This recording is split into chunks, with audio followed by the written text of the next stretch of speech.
Let's face it, hunting in Monster Hunter World is tough, but when you're in multiplayer, it doesn't have to be a disaster. Mastering cooperative strategies can make your hunts smoother, more efficient, and a lot more fun. In this video, we'll dive into the best strategies for working together to dominate every hunt.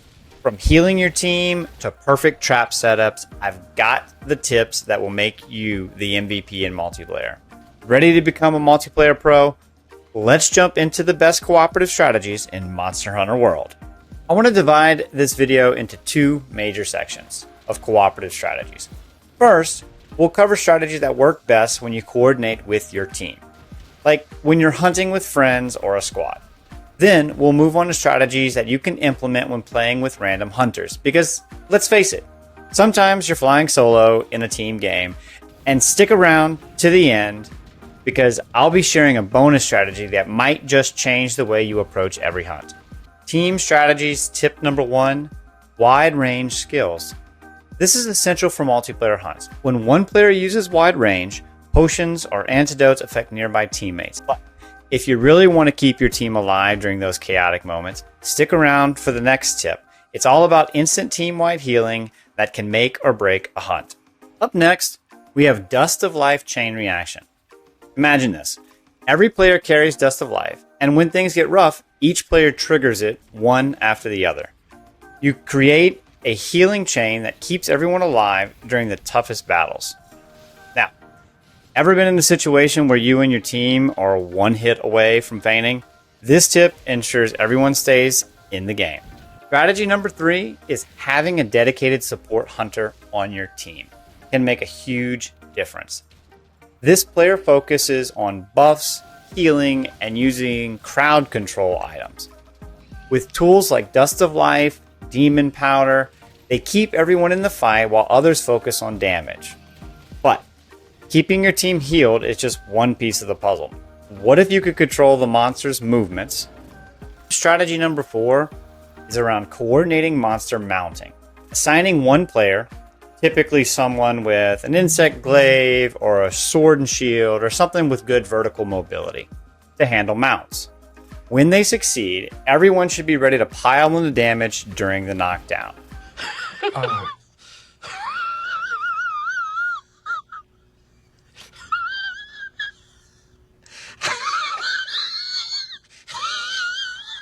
Now, have you ever been in a hunt where everyone's attacking at once and it feels like utter chaos?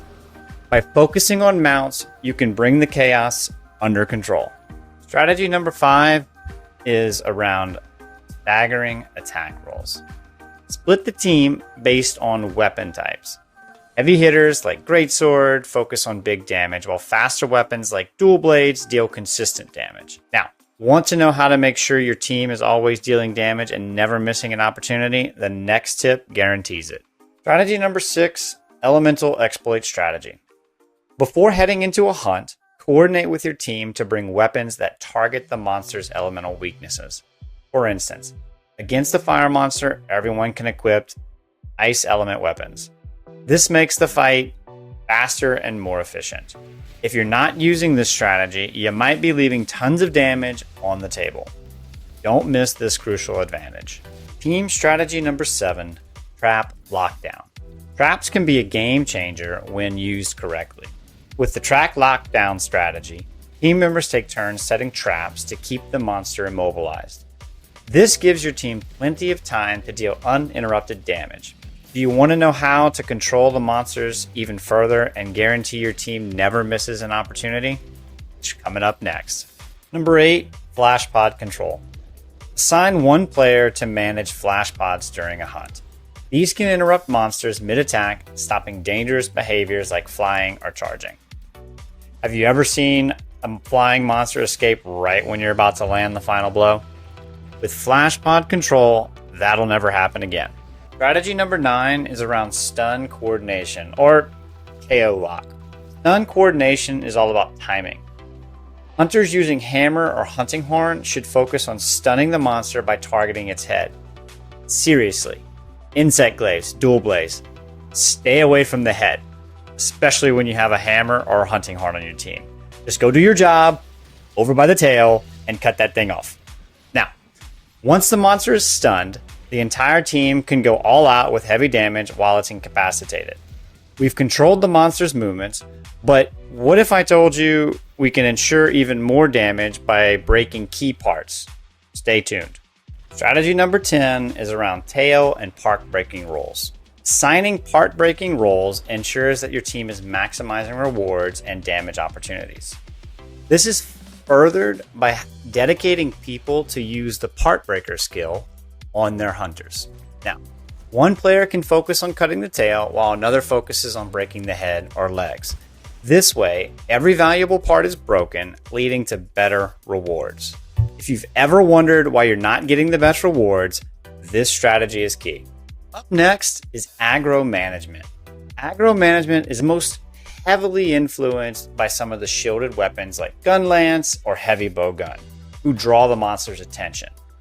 This lets the rest of the team attack without fear of getting targeted. To further this, can also wear the challenger mantle, which automatically draws the aggro of the monster itself. Now, we've covered keeping monsters occupied. Now let's make sure you're using the environment to finish the job. Taking advantage of environmental exploits is extremely beneficial in Monster World.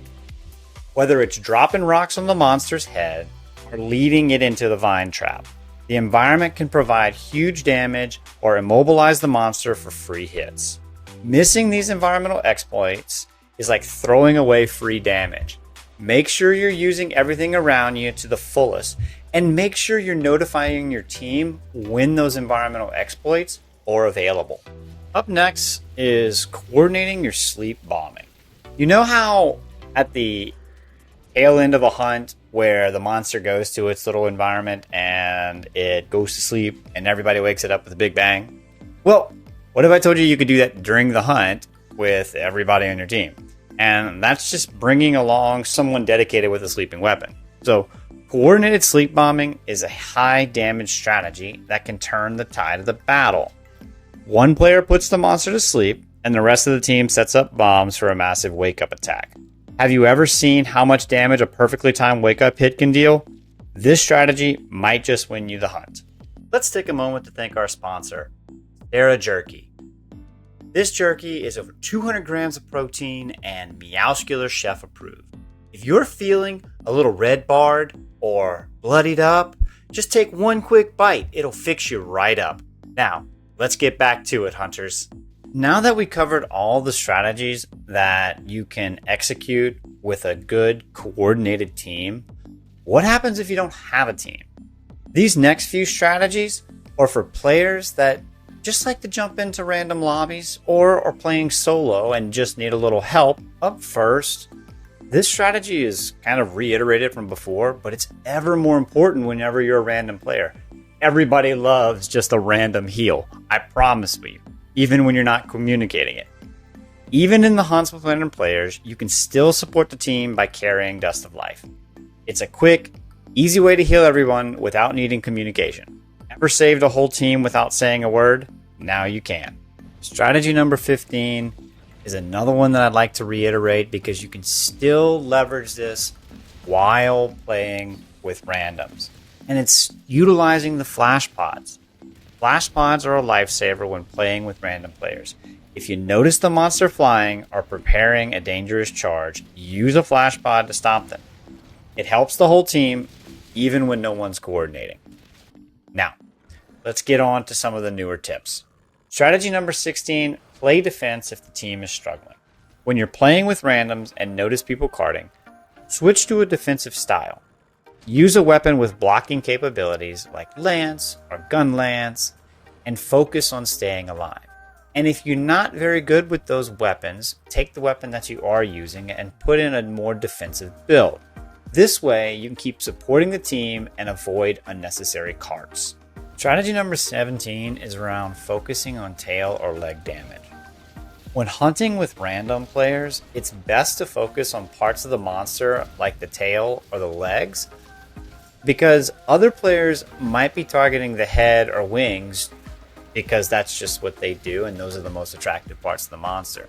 So by focusing on these areas, you avoid clashing with your teammates and interrupting maybe their strategies, and you can still contribute to the hunt.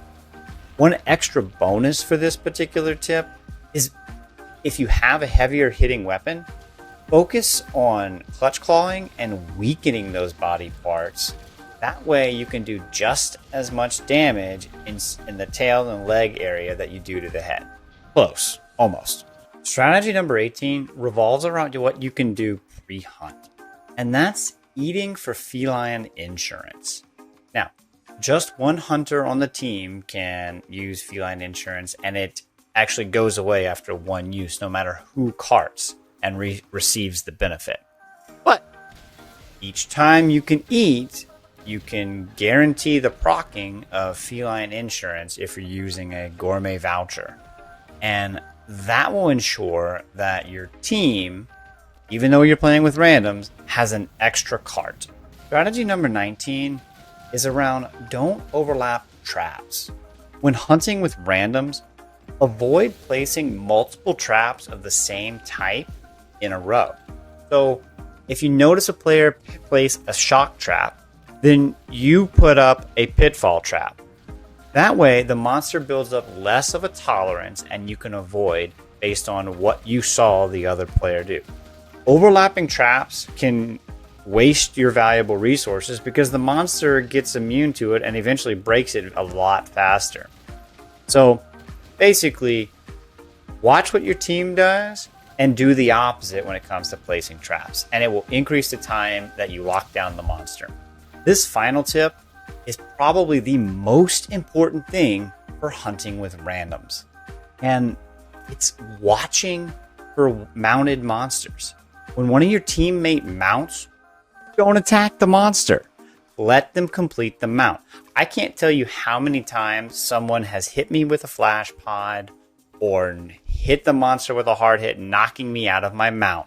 It is absolutely the worst possible thing that you can do, and that's knocking out a hunter that's already mounted prematurely. So do not be that hunter. Don't do it.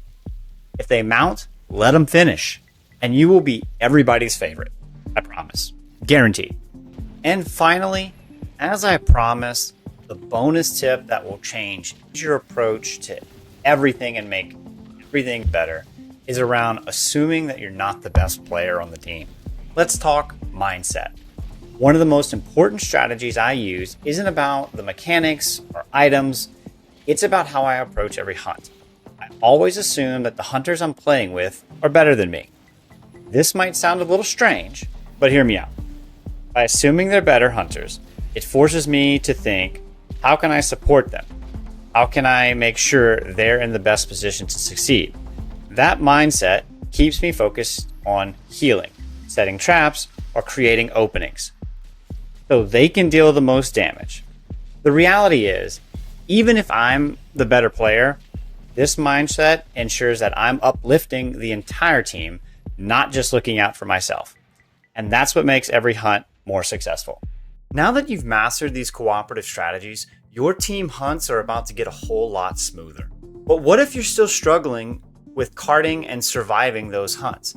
Even with the best strategies, survivability can be the deciding factor. In my next video, I'll show you how to cart less and stay alive longer, covering key tips to improve your personal survivability. Check it out to make sure you can stay in the fight and support your team to the end. Click here to watch this video, and let's keep hunting smarter in Monster Hunter World.